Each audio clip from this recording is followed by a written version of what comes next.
Bismillahirrahmanirrahim. Assalamualaikum warahmatullahi wabarakatuh. Alhamdulillahi rabbil alamin. Wabihi nasta'inu ala umurid dunya waddin. Wassalatu wassalamu ala sayyidina Muhammadin wa ala alihi wa sahbihi ajma'in. Allahumma salli wa sallim wa barik ala sayyidina Muhammad wa ala alihi wa sahbihi ajma'in. Rasa syukur kita yang tak terhingga selalu kita panjatkan kehadirat Allah Subhanahu wa taala.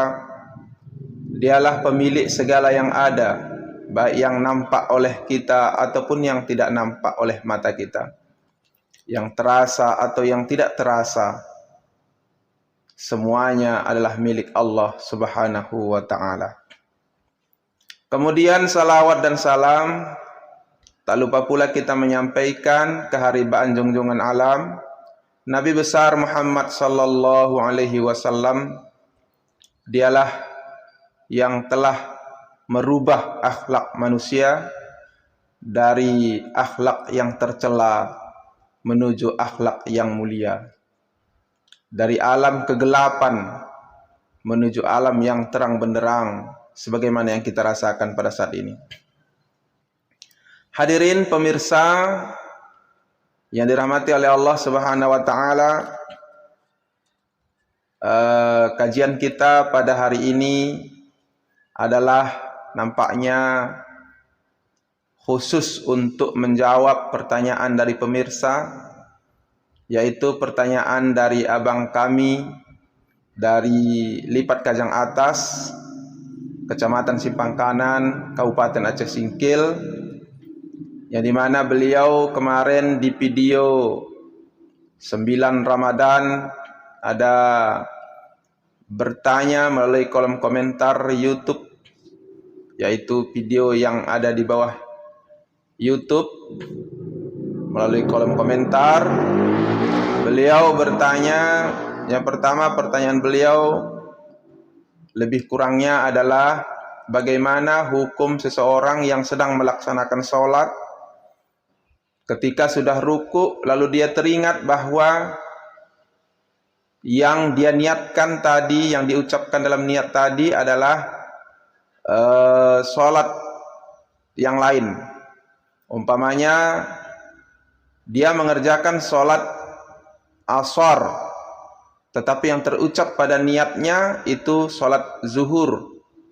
Dia teringat tentang ucapan niat itu ketika sudah melaksanakan ruku. Lalu pertanyaan kedua, bagaimana ibadah sholat tarawih bagi orang yang melaksanakan sholat jamaah 40 hari?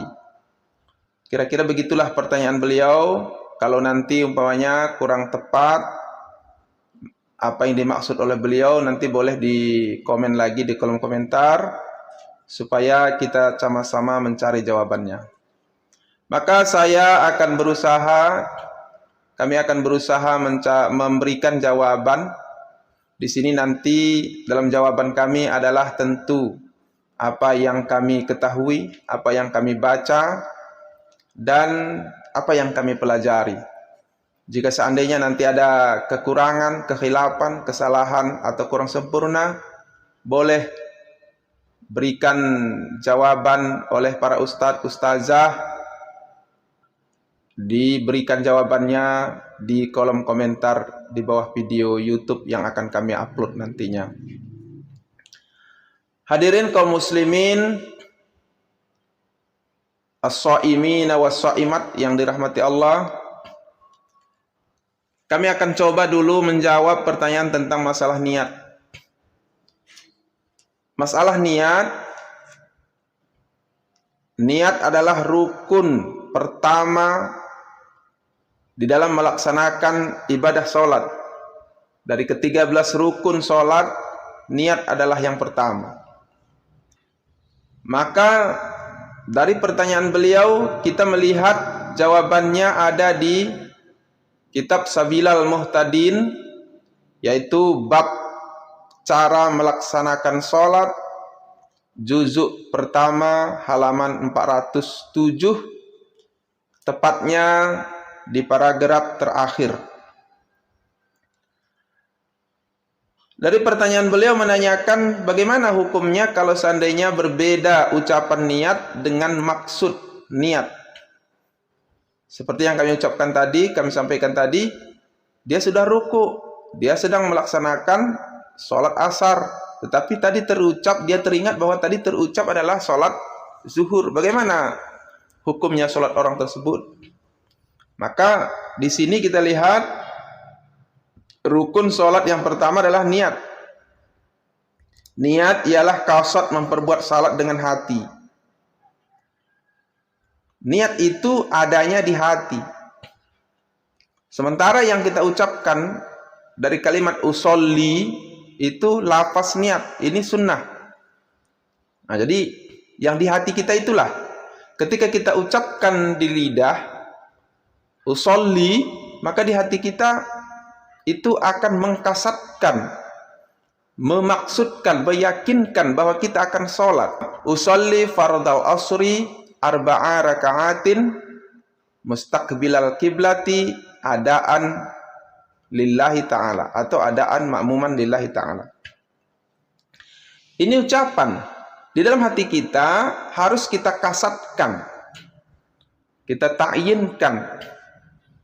Sengaja aku melaksanakan sholat fardu zuhur 4 rakaat menghadap kiblat tunai karena Allah Ta'ala. Itulah yang terucap di hati kita.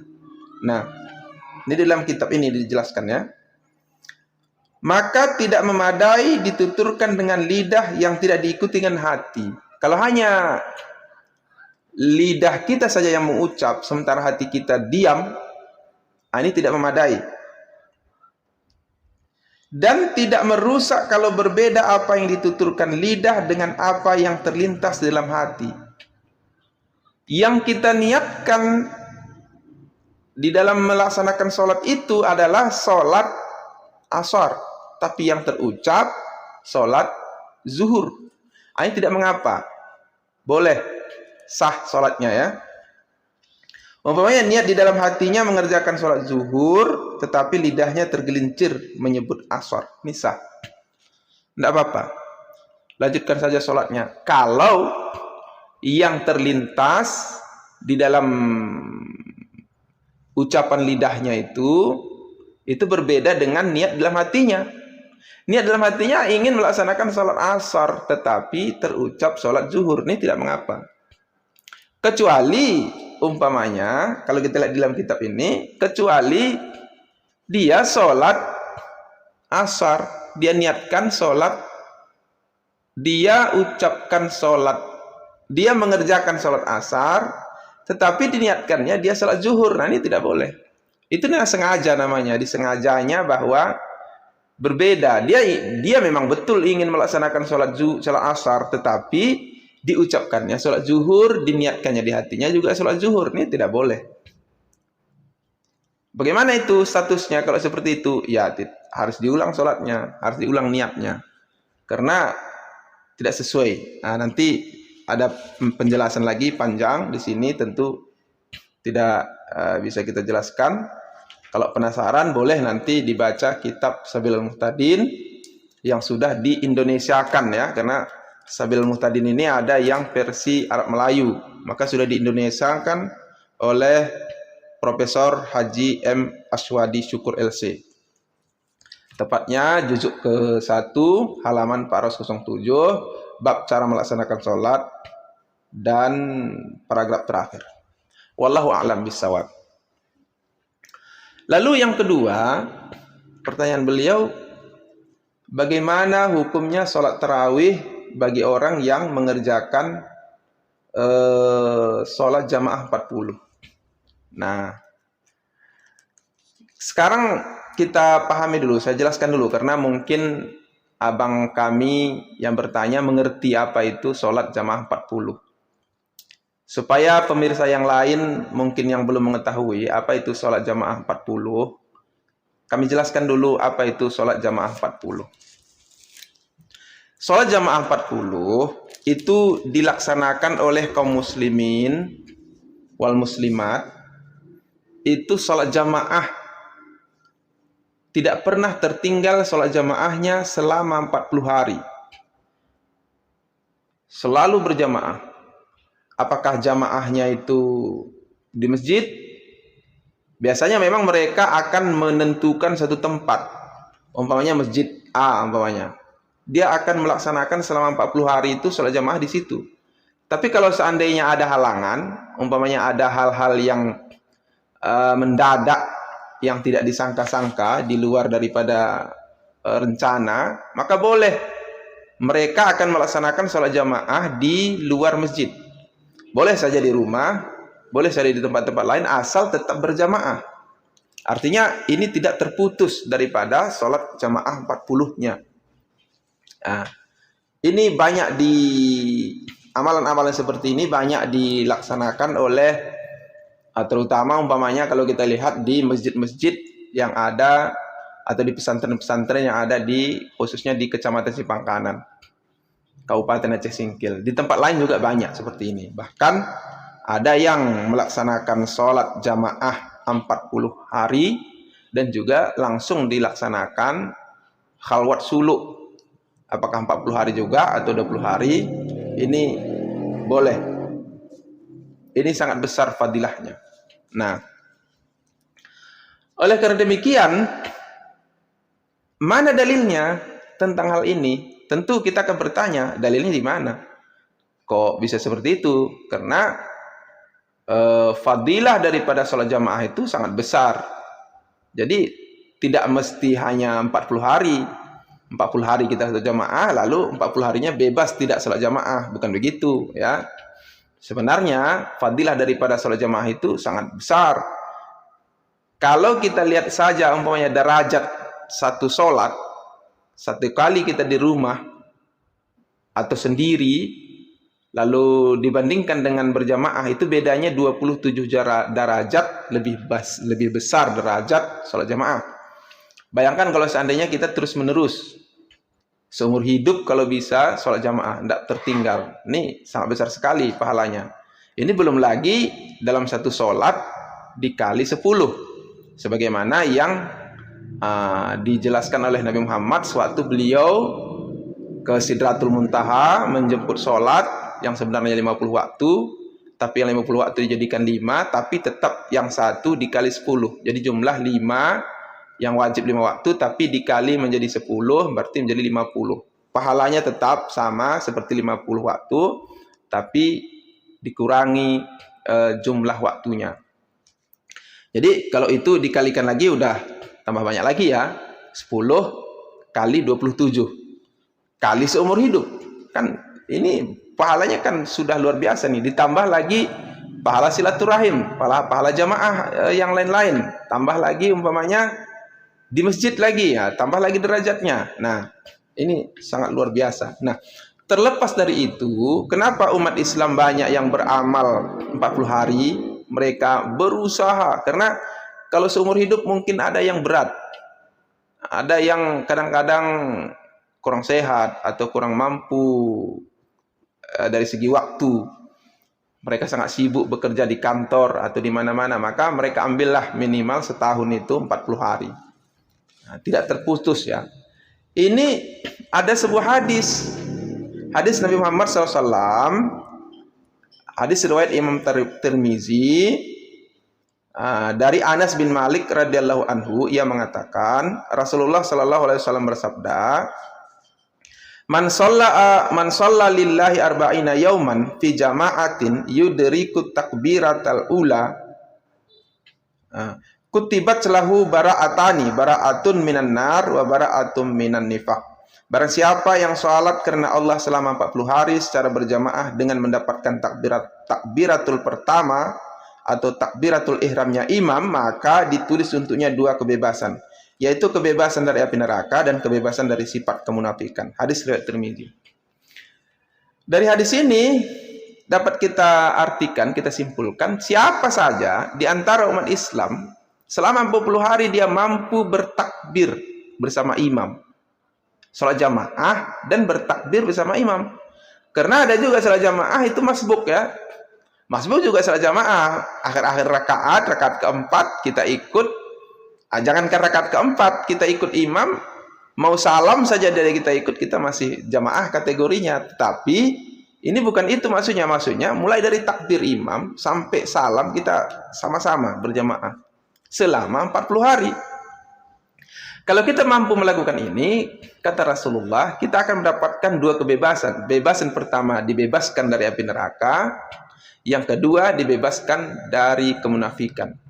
Nah, dari hadis ini dapat kita simpulkan bahwa orang-orang yang tidak munafiklah yang mampu melaksanakan sholat jamaah 40 hari ini. Kalau ada seseorang sholat jamaahnya 40 hari terus-menerus, tak pernah tinggal, ini berarti jauh dari kemunafikan. Orangnya itu jauh daripada sifat kemunafikan. Ya, ditambah tentu dari barakah-barakah atau fadilah-fadilah amalan itu, kalau dulunya kita munafik, akan Allah hilangkan, akan menjauhkan kita dari kemunafikan. Jadi kalau seandainya ada seorang yang sholat jamaah, memang iya, terus sholat jamaah. 40, bukan 40 hari terus-terusan, tapi banyak masbuknya. Kadang dia ikut di rakaat ketiga, kadang dia ikut di rakaat terakhir, kadang sudah mau salam imam baru dia ikut takbir. Nah, ini tidak masuk kategori. Berarti ciri-cirinya ini kemunafikan itu masih ada, belum hilang sepenuhnya. Ini maksudnya ya. Jadi inilah yang diharap-harapkan oleh kebanyakan umat Islam, maka mereka mengadakan jamaah selama 40 hari. Karena mengejar kebebasan dari api neraka dan kebebasan dari kemunafikan tadi. Hadirin kaum muslimin, pendengar yang rahmati Allah. Lalu ada lagi hadis. Ya. Ada lagi hadis disebutkan dalam kitab Sirul Asrar. Rasulullah sallallahu alaihi wasallam bersabda, "Man akhlasallaha arba'ina sabahan zaharat ya nabi'u hikmati min qalbihi ala lisani." Barang siapa yang ikhlas kepada Allah dalam 40 hari, niscaya akan muncul mata air hikmah dalam hati dan lisannya. Kata Rasulullah, siapa yang bisa ikhlas, setiap hari ikhlas beribadah kepada Allah, ikhlas karena Allah, maka akan muncul mata air hikmah di lisannya, di hatinya. Apa maksudnya hikmah ini? Hikmah ini kelebihan-kelebihan. Orang belum bisa mengucapkan kata-kata itu, orang ini sudah bisa mengucapkan. Kalau dia bisa 40 hari ikhlas beramal ibadah kepada Allah. Umpamanya gini, ketika hikmah sudah diberikan Allah kepada orang tersebut, maka omongan-omongannya atau semua yang keluar dari lidahnya itu bermanfaat bagi orang lain. Sesuatu yang dihargai oleh orang lain. Kalau ada umpamanya orang yang bertengkar antara A dan B, bertengkar lalu dinasihati oleh orang lain, tidak mau, dia tidak mempan.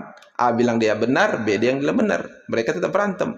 Tapi ketika orang yang sudah lisannya ini dihembuskan atau diberikan hikmah oleh Allah, ketika disampaikannya kepada dua orang ini, apapun yang disampaikannya, nasihat-nasihatnya akan didengar itu.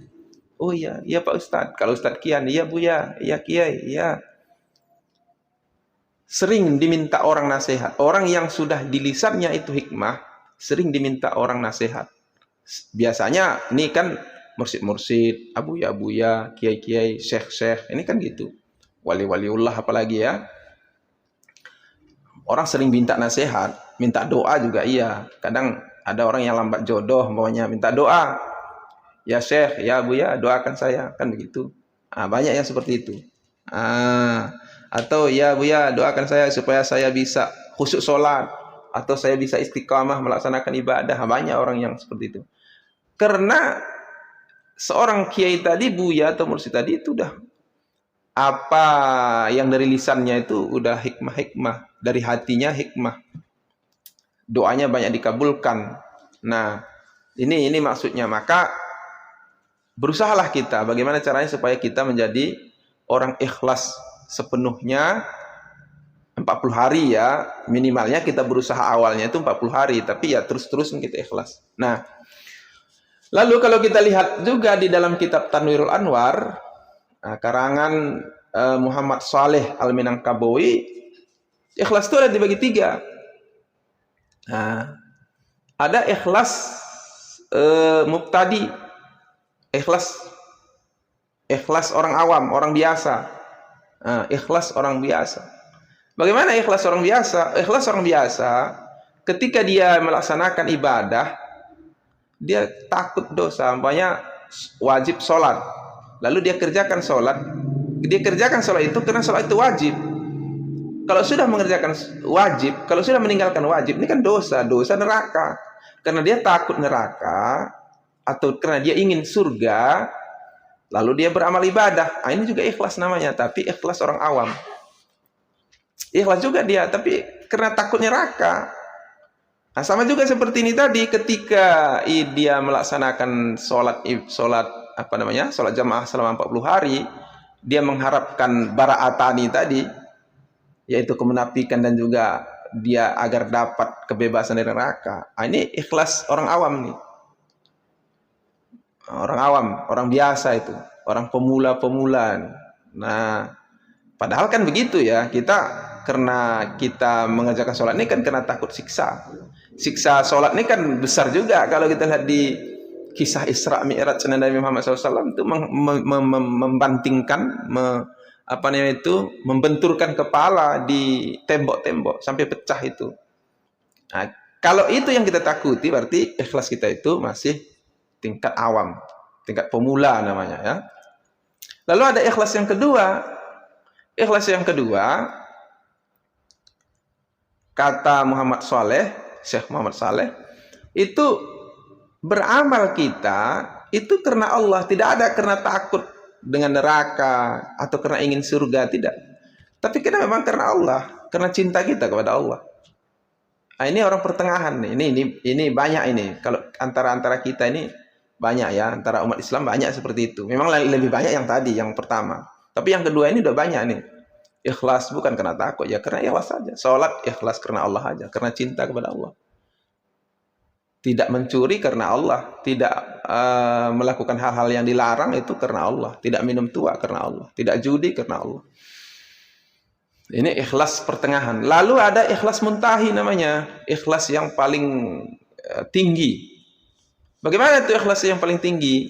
Nah, di dalam kitab itu dijelaskan, ikhlas yang paling tinggi itu adalah kita mengerjakan amal ibadah itu karena emang Allah menghendaki. Emang Allah yang memberikan kehendak kepada kita, Allah berikan kekuasaan, Allah beri pertolongan, Allah beri. Makanya dia orang yang ikhlas seperti ini, dia sholat dia enggak, karena memang itu izin Allah, karena Allah yang izinkan dia sholat, makanya dia biasa sholat. Kalau Allah tak izinkan, enggak bisa. Jadi makanya dia beribadah pun ya memang kehendak Allah. Nah, ini udah kajian. Ini tentu ikhlas orang-orang yang sudah tinggi makamnya, yang tentu tidak sampai kita ke sana. Kita minimal ikhlas yang kedua lah. Walaupun di kitab itu dijelaskan ikhlas pertama itu syirik ya, syirik, tapi tentu tidak syirik besar lah ya. Itu syirik. Sementara ikhlas yang kedua itu syirik kecil katanya. Syirik biasa, syirik kecil. Sementara ikhlas yang ketiga itulah yang sebenar-benar ikhlas. Nah, jadi ini makanya amal ibadah yang 40 hari ini banyak dilakukan oleh umat Islam, walaupun yang mengerjakan ini banyak dari orang-orang tua. Kenapa? Karena ya 40 hari ini kan lama nih. 40 hari itu sebenarnya salat jamaahnya enggak payah ya kan, tapi kalau sempat dia tidak kemana-mana dan harus tepat waktu, kan banyak juga umat Islam ini sibuk ya, sok sibuk lah. Padahal di kantor pun kan bisa juga sholat jamaah, di mana-mana bisa sholat jamaah. Sholat jamaahnya nggak perlu rame-rame di masjid, 2 orang bisa, di rumah boleh. Tapi kadang merasa berat melaksanakannya. Jadi yang banyak melaksanakannya orang tua, yang orang tuanya mungkin anaknya sudah semua besar, yang tinggal mereka di rumah berdua, suami istri yang sudah seperti bulan madu balik, seperti zaman dulu pertama kali menikah, tinggal berdua-dua, anak sudah ke rumah masing-masing. Kemudian juga tentu tidak sibuk lagi bekerja untuk pekerjaan yang lain. Nah, lalu kalau kita kaitkan dengan pertanyaan abang Anda, oke, kami dilipat kajang atas, itu bagaimana sholat tarawihnya? Nah, sholat tarawih orang yang melaksanakan ibadah sholat jamaah 40 tadi, itu bonus tambahan. Umpamanya dia sholat jamaah ini kan sholat jamaah 40 ini nggak mesti di bulan Ramadan ya, di mana saja bisa. Cuman tentu kenapa diambil bulan Ramadan? Ya fadilah lebih besar. Maka kalau di bulan Ramadan, selain dia sholat jamaah 40, kemudian juga dia melaksanakan sholat tarawih, ini bonus, ini lain dah kajiannya. Kenapa tidak boleh? Pahala tarawihnya besar. Selain tarawih dia juga ikut khalwat suluk umpamanya. Berzikir-zikir selama 30 hari atau 20 hari atau 10 hari. Tambah luar biasa. Ditambah lagi dia bisa di situ tadarus Al-Quran, mungkin sampai beberapa kali khatam Al-Quran. Ini sangat luar biasa. Inilah yang ikhlas yang 40 hari tadi nih. Ketika dia keluar, tapi jangan gagah-gagahan ya. Ini kan inilah ikhlas tadi. Kadang gini. Nah, ini karena kan syaitan tuh tidak diam dia. Walaupun kita beribadah, syaitan laknatullah tidak diam. Diupayakannya supaya hasil ibadah kita yang selama 40 hari itu hilang. Bagaimana caranya? Dimunculkannya ria di hati kita. Dimunculkannya rasa sikap seolah-olah kita yang paling hebat. Wah, nih saya nih keluar khalwat suluk selama 30 hari bulan Ramadan. Wah, penuh. Pulang bersih, men, tidak ada lagi dosa. Kan gitu. Atau menganggap orang lain lebih rendah daripada dirinya. Apalagi melihat orang-orang yang jangankan sholat jamaah, sholat pun kadang banyak yang tinggal, langsung menganggap orang itu rendah, dia tinggi. Nah, ini ikhlasnya udah berkurang ya, bukan berkurang lagi, udah ria namanya, udah sombong, menyombongkan diri namanya. Setan itu digoda-godanya terus supaya kita itu sombong. Sementara kalau di adab khalwat suluk juga kan kita ini walaupun beribadah sebanyak-banyaknya tetap hina, seperti anjing yang menggonggong, yang gimana itu. Antum yang lebih mengerti tentang hal ini, yang sudah banyak melakukan khalwat suluk, kita merasa hina di sisi Allah, merasa rendah, dan selalu tunduk kepada Allah. Karena masalah ikhlas ini sangat berat ya. Masalah ikhlas ini sangat berat. Ini yang paling berat ikhlas ini bagi orang-orang yang mengetahui, yang alim, yang banyak ilmu pengetahuannya, yang paling berat untuk ikhlas. Ini bisa kita contohkan, pokoknya gini. Ada seorang yang alim, pandai, taruhlah dulu qari dia, pandai dalam baca Al-Quran. Sementara pada sholat jamaah itu dia tidak jadi imam. Yang jadi imam itu orang lain, bukan dia. Nah, ketika ada bacaan imam salah sedikit, menurut pandangan dia salah, dia langsung tidak ikhlas lagi, tidak khusyuk lagi dalam melaksanakan sholat. Menganggap dia sholatnya tidak afdal. Atau gini, ada orang khutbah umpamanya, ada seorang yang dipercaya untuk menyampaikan khutbah, yang pendengarnya orang alim. Begitu ada terpeleset sedikit kata-kata orang yang khutbah ini, maka orang yang alim tadi langsung, ini bagaimana ini? Langsung berkata-kata di hatinya. Nah, makanya berat untuk mendapatkan ikhlas ini, berat. Bisa saja ketika selesai ibadah, dia akan mencaci, membicarakan daripada orang-orang yang membawa ibadah sholat. Padahal Allah Subhanahu wa Ta'ala itu memandang belum tentu orang yang alim nih lebih diterima sholatnya daripada orang yang tidak banyak ilmunya, tidak banyak yang diketahuinya, tapi dia betul-betul merendah dan ikhlas kepada Allah, khusyuk dia. Kemungkinan lebih banyak pahalanya ini daripada orang yang alim, yang fasih, yang pandai. Jadi berat untuk ikhlas nih, berat. Wallahu a'lam bissawab. Itu saja mungkin kajian kita pada hari ini, karena ada 2 pertanyaan dan jawabannya juga agak panjang melebar kami jelaskan. Maka saya rasa untuk pertemuan kita pada Ramadan ke-10 ini cukup sampai di sini. Mudah-mudahan bermanfaat.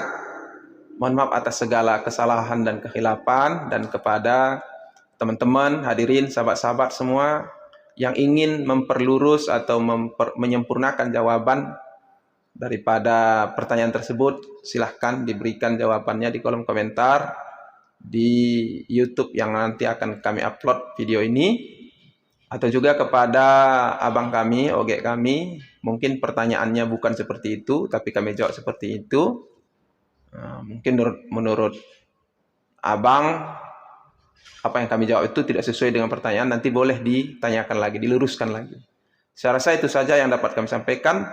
Terima kasih atas segala perhatian. Kami akhiri. Assalamualaikum warahmatullahi wabarakatuh.